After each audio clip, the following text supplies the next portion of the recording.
உங்கள் கற்பனை உங்கள் மனதை பற்றி என்ன கூறுகிறது? What your imagination says about you? Hi, this is Soumya and பெரும்பாலும் அதிகபட்சமாக இந்த கற்பனை காணக்கூடிய நபர்கள் பொதுவாக ரியாலிட்டியில் இல்லை, அதாவது யதார்த்த உண்மை சார்ந்த நிகழ்காலத்தில் அவங்க பொருந்தி இல்லாமல் இருக்காங்க அப்படிங்கிற மாதிரியான பரவலான சிந்தனை இருக்குது. காரணம் என்ன அப்படின்னா, கற்பனை பற்றிய போதுமான விழிப்புணர்வு இல்லாமல் இருக்கிறது தான். நம்ம ஒரு முடிவை மேற்கொள்வதற்கு அடித்தளமாக விளங்குவது கற்பனை தான். ஏன் அப்படின்னா, நம்ம ஏற்கனவே பழைய அனுபவங்கள் பெறப்பட்டிருப்போம், நிறைய அனுபவங்கள் நம்ம பெற்றிருப்போம். இந்த அனுபவங்கள் பொதுவாக எம்மாதிரியான விளைவை நம்ம ஏற்படுத்தும் அப்படின்னா, நம்ம நினைவாற்றலில் சேமிக்கப்பட்டிருக்கக்கூடிய தரவுகள் தான் இந்த பழைய அனுபவங்கள் அப்படின்னு நம்ம சொல்கிறது. நம்ம கல்வி, நம்ம பெற்றுக்கொண்ட கல்வியாக இருக்கலாம், நம்ம படித்து தெரிந்து கொண்ட விஷயங்கள், அப்புறம் நம்ம படிக்கிற விஷயம், அதாவது நம்ம புக்ஸ் ரீட் பண்ணுறதா இருக்கலாம், அல்லது நம்ம ஏதாவது ஒரு ஆர்டிகல்ஸ்லேருந்து நம்ம விஷயங்களை தெரிஞ்சுக்கிறதா இருக்கலாம், செய்தியின் மூலமாக நம்ம தரவுகள் சேமிக்கிறதா இருக்கலாம். இந்த மாதிரி பல்வேறு விஷயங்கள். அதையும் தொடர்ந்து நம்ம பயணங்கள் மேற்கொள்வோம். அப்புறம் கூடுதல் செயல்திறன்ஸை நம்ம பல விஷயங்களை கற்றுத்தேர்வோம். அதையும் தொடர்ந்து நம்ம மக்களுடன் கலந்துரையாடுவது, இந்த மாதிரி பல்வேறு விஷயங்கள் நம்மளோட லேர்னிங் ப்ராசஸில் இருக்கக்கூடிய ஒன்று. இந்த லேர்னிங் ப்ராசஸில் இருக்கக்கூடிய ஒரு விஷயத்தில் அதனுடன் எமோஷன்ஸ், அந்த எமோஷன்ஸும் சேர்ந்துடும். அப்புறம் நம்ம புதுமையாக ஒரு விஷயத்தை மேற்கொள்ளணும். ஏன்னா பழைய அனுபவம் நினைவாற்றலில் சேமிக்கப்பட்டிருக்கோம். இப்போது ஒரு செயலை நம்ம மேற்கொள்கிறோம் அப்படின்னா, அந்த செயலை எம்மாதிரி மேற்கொள்வதாக இருக்கலாம். இப்போ எதிர்காலத்தில் அந்த செயல் அந்த எந்த மாதிரியான விளைவை ஏற்படுத்தும்? ஒரு நல்ல விளைவை ஏற்படுத்துமா, இல்லை ஏதாவது ஒரு எதிர்மறையான விளைவை ஏற்படுத்துமா? அப்போ எதிர்மறையான விளைவை ஏற்படுத்தும் அப்படின்னா, நம்ம ஒரு நல்ல ஒரு நேர்மறையான விளைவை மேற்கொள்வதற்கு ஏற்படுத்துவதற்கு ஏற்றவாறு தான் நம்ம ஒரு விஷயத்தை மேற்கொள்ளணும். அப்போ அந்த நேரத்தில் நாம் கற்பனை மூலமாக நம்ம காட்சிப்படுத்தி பார்ப்போம். அது எதிர்காலத்தில் எம்மாதிரியான விஷயமா இருக்கும், என்ன செய்யும், அந்த மாதிரியான சிந்தனை நம்ம மேம்படுத்தி நம்ம யோசிப்போம். அப்போது நம்ம கிரிட்டிக்கல் ரீசனிங், அப்புறம் கிரிட்டிக்கல் திங்கிங், இந்த மாதிரி பல்வேறு விஷயத்தை நம்ம யோசிக்கக்கூடிய தன்மை இருக்கும். அதே நேரத்தில் நம்ம க்ரியேட்டிவிட்டி பேஸ் பண்ணி தான் நம்ம யோசிப்போம். ஏன்னா எதிர்காலத்துக்கும் அந்த விஷயம் தேவை அப்படின்னா, அதை நம்ம எப்படி மேற்கொள்ளலாம், எம்மாதிரியான விஷயங்களை செய்யலாம், இந்த மாதிரி பல்வேறு விஷயங்கள் சார்ந்தவற்றை நம்ம சிந்திப்போம். இப்போ சிந்தித்து தான் நம்ம ஃபியூச்சரிஸ்டிக் பிளானுக்கு ஏற்ற மாதிரி அதுவுமே ஒரு சில விஷயத்தை மட்டும் நம்ம ஏற்றுக்கொள்ள மாட்டோம். ஸோ ஏதோ ஒரு விஷயம் அவங்க சொல்கிறாங்க அப்படின்னா அந்த விஷயம் அக்செப்ட் பண்ணிக்க மாட்டோம்.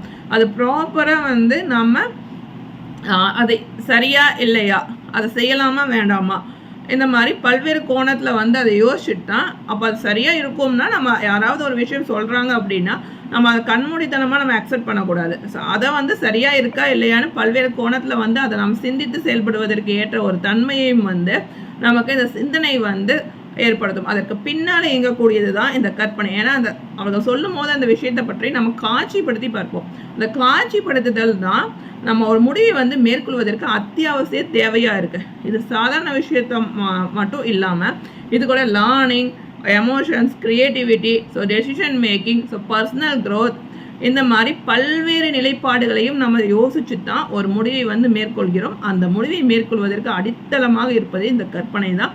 இது கிரிட்டிக்கல் திங்கிங், இது எல்லாத்தையும் பேஸ் பண்ணி தான் இந்த கற்பனை செயல்படும். அதாவது பழைய நினைவுகளை ஒருங்கிணைத்து பார்த்து, அதுக்கப்புறம் எதிர்காலத்தில் அது எம்மாதிரியான விஷயத்தை ஏற்படுத்தும் என்பதையும் சிந்தித்து, இது எல்லாத்தையும் யோசிச்சு நிகழ்காலத்தில் ஒரு கரண்ட் சுச்சுவேஷனில் அதை நம்ம எப்படி செய்யலாம் அப்படின்னு அதற்கேற்ற ஒரு முடிவை மேற்கொள்வதற்கு அத்தியாவசியமாக இருப்பதும் இந்த கற்பனை தான்.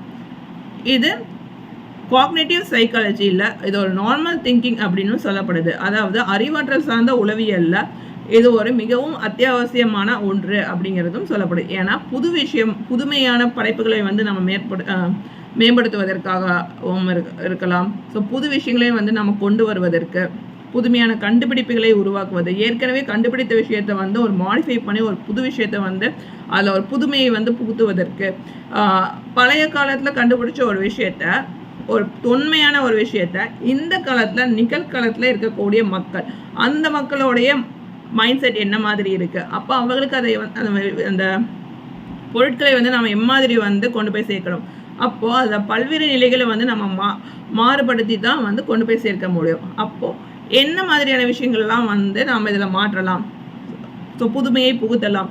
இந்த பல்வேறு நிலைகளை வந்து பல்வேறு கோணத்தில் வந்து சிந்திக்கக்கூடிய தன்மையை ஏற்படுத்தி கொடுக்கிறது கற்பனை என்று சொல்கின்றனர். இது உளவியலில் மிக முக்கியமான ஒன்று. அதுவும் அறிவாற்றல் சார்ந்த விஷயத்தில் ஒரு சராசரியான சாதாரணமான ஒரு முடிவை மேற்கொள்வதற்கும் நம் கற்பனையை தான் வந்து பயன்படுத்துகிறோம் என்றும் சொல்கின்றனர். இன்னைக்கு நாம் கற்பனை என்றால் என்ன என்பதை பற்றி நாம் தெரிந்து கொண்டோம். அந்த கற்பனை ஏன் நமக்கு வருது, அந்த கற்பனைக்கான பின்னணி என்ன, நாம் ஏன் ஒரு விஷயத்தை வந்து காட்சிப்படுத்தி ஒரு விசுவல் திங்கிங்கில் வந்து நம்ம போகிறோம் அப்படிங்கிறதுக்கும் பின்னாடி இருக்கக்கூடிய ஒரு விஷயம் என்னென்னா, ஒரு சரிவர நம்ம ஒரு முடிவை வந்து மேற்கொள்வதற்கு அத்தியாவசிய தேவையான அந்த கற்பனை வந்து மிக முக்கியமான ஒன்று. ஒரு எடுத்துக்காட்டுக்கு ஒரு பெரும் திரள் கூட்டம் வந்து வந்துட்டு இருக்காங்க, அவங்களுக்கு ஒரு பெரும் பிரச்சனையே இருக்குது. அப்போ அந்த பெரும் பிரச்சனை அப்படிங்கிறப்போ அவங்க நிறைய வாய்ஸ் ரைஸ் பண்ணிருப்பாங்க. அப்போ அங்கே வந்து அந்த பிரச்சனையை எதிர்கொள்ளக்கூடிய ஒரு நபர் ஒரே ஒரு நபர் வந்து அந்த பிரச்சனையை வந்து எதிர்கொள்ளக்கூடிய சூழல் வந்து ஏற்படும் தருணத்தில் அங்கே இருக்கக்கூடிய பெரும் மக்களை வந்து அவர்கள் வந்து அமைதிப்படுத்தணும். அப்போ அதற்கேற்ற போன்ற விஷயங்களை வந்து அவங்க வந்து பேசணும். அப்போ அந்த பேசுவதற்கு கூட அவங்க என்ன மாதிரியான சொற்களை வந்து பயன்படுத்தினா அந்த மக்களை வந்து ஒரு அமைதிப்படுத்த முடியும். ஒரு தற்காலிகமான ஒரு விஷயத்தை அந்த கூட்டத்தை வந்து கலைப்பதற்காக இருக்கலாம், ஒரு நிரந்தர தீர்வை வந்து ஏற்படுத்தி கொடுக்கணும்.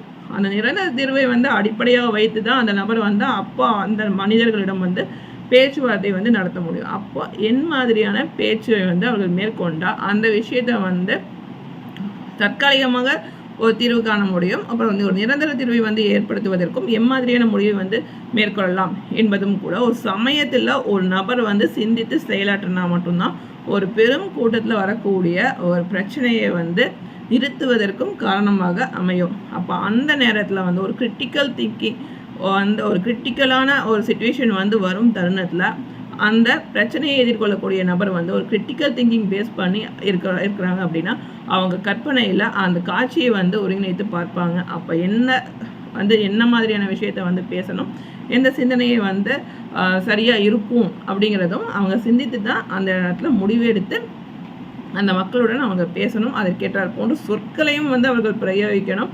ஏன்னா அந்த மக்கள் வந்து அந்த மக்களை அமைதிப்படுத்தி அந்த கூட்டத்தை கலைத்தால் மட்டும்தான் அடுத்து அதற்கான தீர்வையும் வந்து ஏற்படுத்துவதற்கான வாய்ப்பை வந்து அவர்கள் பெற முடியும். அதற்கான காலச்சூழலும் அவசியமான ஒன்று.